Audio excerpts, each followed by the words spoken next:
Hello lovely people, thank you for watching my video.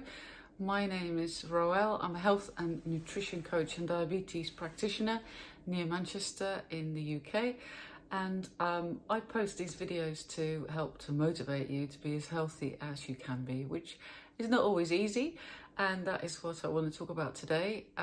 Sometimes you might wonder why you even bother, because it takes so much effort to get results when it comes to changing your lifestyle.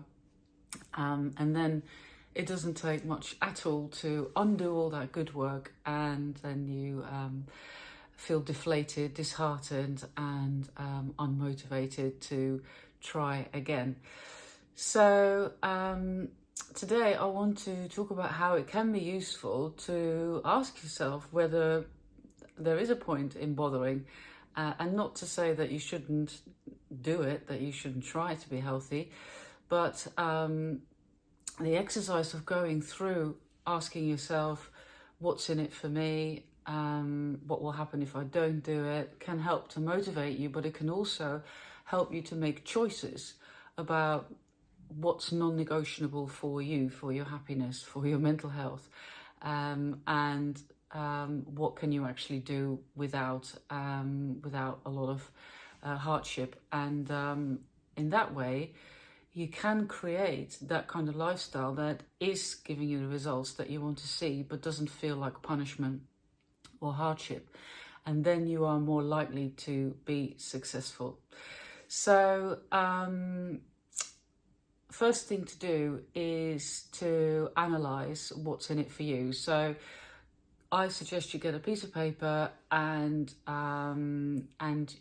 you write down what the immediate benefits are for you to do the healthy stuff, to make the good choices, and then also write down what would be the immediate impact of you not making the right choice. So this is all short term. And then do the same thing for the long term.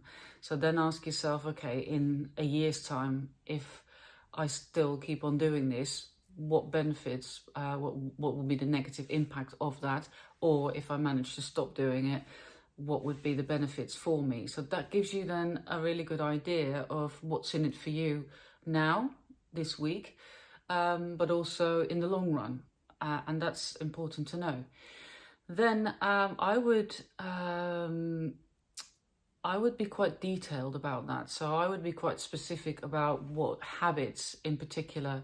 So I wouldn't just say eating healthily and then what would be the short-term benefits and the long-term benefits, and the short-term negatives if you don't do it, and the long-term negatives. I would be very specific. I would say eating bread. Say, for example, you feel that you should stop eating bread because there's not a lot of nutritional benefit from eating bread, and it drives your blood glucose levels up, and it causes you to put on weight or makes it harder for you to lose weight. Then you can analyze that a little bit and ask yourself, okay, if I stop eating bread, what will be the immediate benefits? What will be the long-term benefits? But also, what would be the impact if I just continue to eat the bread? What will be the consequences?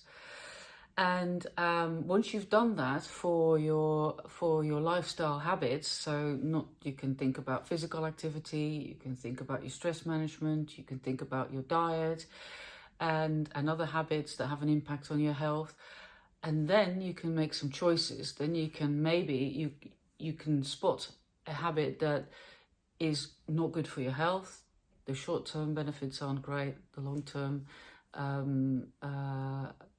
the short-term outcome isn't great. The long-term outcome isn't great. Then you can make a decision and say, okay, that might not be great, but, and this is something that you should have included in your list of benefits, it might give you pleasure.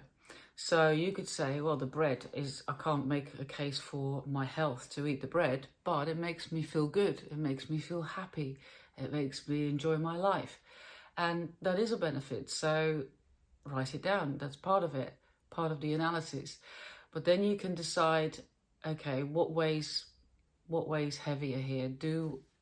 Can I live without it, or would my life be too much impacted by that. And then you can make a decision and say, well, I am going to have some bread, but then you can make a choice to make it the best quality bread. Maybe you can have some nice sourdough bread instead of some factory produced white loaf. And if you do that with all of your lifestyle habits, then you could easily come up with a workable approach that suits you. And that's how you're going to be successful. And it may mean that you can still eat bread, but you're going to be a bit stricter with something else that you don't care that much about. So that's, that's all about that, finding that balance. And it's easy to talk about that. If you say, oh, you've got to find balance, everything in moderation. But, what does that mean specifically? You've got to be a little bit specific about that, because you could easily say that all the time, but then stuffing your face with cake and bread in moderation. But what does that mean? So think about how that works out more specifically. Then you're going to be more successful with that, and monitor the results. Try it. How does that work out? If it doesn't work, then you might need to adjust it. And then, of course, you need to still implement it. So you may have come to the conclusion that, you've got to stop doing something or do less of it and start doing something that, maybe you find not that easy to do. And then even knowing that doesn't always make it easy to do it. So you then still got to find a way to make it likely that you're actually going to do it. So then it all comes back to the goal setting, small goals at a time, short period, little steps. And also don't forget that us human beings, we love play. As a species, we even when we're adults, we do like a playful element in our lives, and we often forget about that. Children, of course, do that naturally. But if you can try to make your lifestyle approach a little bit more playful, a bit more fun, rather than see it as a hardship or a chore, then you're much more likely to be successful. And there are so many different ways in which you can make it more fun. So try to think about that as well. Right, I hope that's got you thinking and that you find that helpful. If you need help with that, then feel free to reach out. Always happy to have a chat.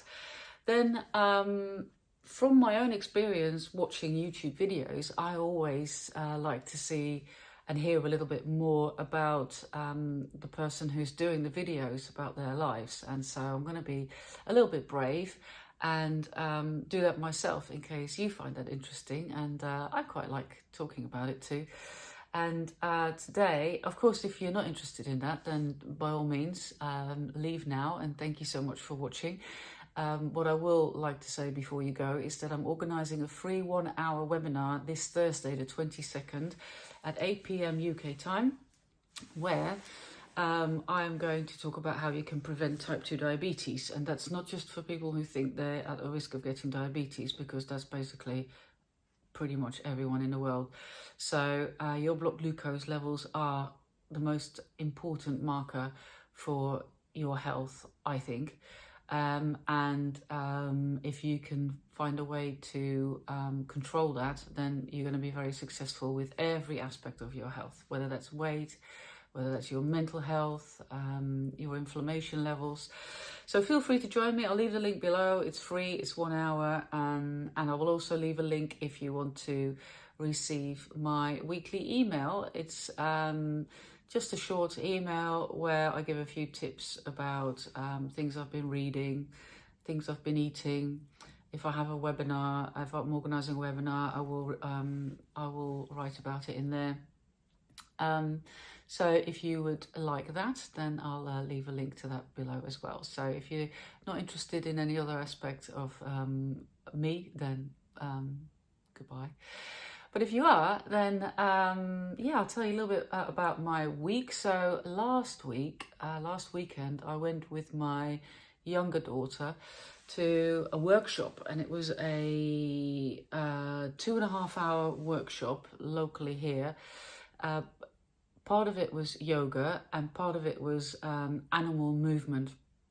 And so that already makes me laugh, because I'm just imagining all kinds of animal movements. And so we were a little bit apprehensive, but it was organised by a guy and a girl, she owns the yoga studio, and we know him from fitness classes we did when we lived in the city centre of Manchester. So, and we like him, so we signed up for the workshop. But goodness me, I know, yeah, yoga is so good for you, and that functional movement of animal movement is amazing. But if you haven't done it for a while, then you're going to feel it. So last week I was pretty much crippled because obviously, you know, I wholeheartedly joined in and enjoyed it. It was sort of, yeah, a little bit wacky here and there, but that's fun. That's, you know, that fun element I was talking about earlier, where we're sort of jumping around like chimpanzees and rolling over the floor like fish on dry land. But then, you know, that with the yoga flow that we did before, it was 2.5 hours. It was a long time. Anyway, I was riddled with muscle ache, but it did remind me that, you know, keep changing the kind of exercise that you're doing, because you're using different muscles all the time. Whether I'll go back to yoga, I'm not sure. It's something that I want to do, but every time I do it, especially the hour-long classes, I find myself, well, I'll be honest, bored, and yeah, can't really sort of engage with it. I always feel a little bit awkward when if there's any chanting involved, or I don't know, maybe that's just me, but yeah, it probably isn't really for me, but I do need to. It was a reminder to do that sort of stretching kind of, and strength, of course. Yoga is strength, balance and stretching, and that's really important. Anyway, so that was the physical side of this week. I am recovered now and feel much better, and yes, I will make that a little bit more part of my exercise regime, but not 2.5 hours at a time, probably not even an hour at a time, but maybe 15 minutes a day. That would be a good start. Then we had a lovely weekend. On Friday evening, we went to watch Sale Sharks play rugby. They played against Bristol and they won, which is great. That was in a stadium not very far from here, and beautiful weather, which is not normally the case. Watching rugby is normally freezing cold. On Saturday, we went on a day trip, and we've actually come to realise that we really like day trips. We must be getting old. That sounds old, doesn't it, going on a day trip? We even brought sandwiches. It gets worse. And we went to Buxton. In fact, it gets way worse, because I went to a wool gathering. So, talking about getting old. I shouldn't say that, because young people knit too. So, but we went on the train. We don't have a car, so we went on the train. It's about an hour on the train from Manchester. Lovely journey, and I've actually made some video footage of our trip to Buxton. That's where I was. I forgot whether I told you that. Buxton, I think, is in Derbyshire. It's in the Peak District. Beautiful. The train journey was beautiful, and Buxton itself is really, really, really nice. Beautiful buildings. Very clean, a bit touristy, a lot of old people, but it was really, really, really, really nice. And the weather was gorgeous, too warm probably for a wool gathering, but it was great. And the wool gathering was in an old pavilion, which is all made of glass. It was sort of a bit like well, there was actually a conservatory as well, so it had a whole glass roof. So it was boiling hot inside, which is a bit odd when you look at yarn and all kinds of knitting paraphernalia. But met some lovely people, and I bought some lovely stuff. I forgot, I was going to show you what I bought, but I can't do that now because I left it all upstairs. But I'll do that in the Dutch version of this video, so you can then, if you're really interested, you can go there. I've got a few things to show when it comes to the knitting, but yeah, that was Saturday. Lovely day. We walked around there, had a few nice local beers, and there's a brewery there, Buxton Brewery. So yeah, highly recommend it. Go to Buxton. And yesterday, no, it was just a nice chilled day.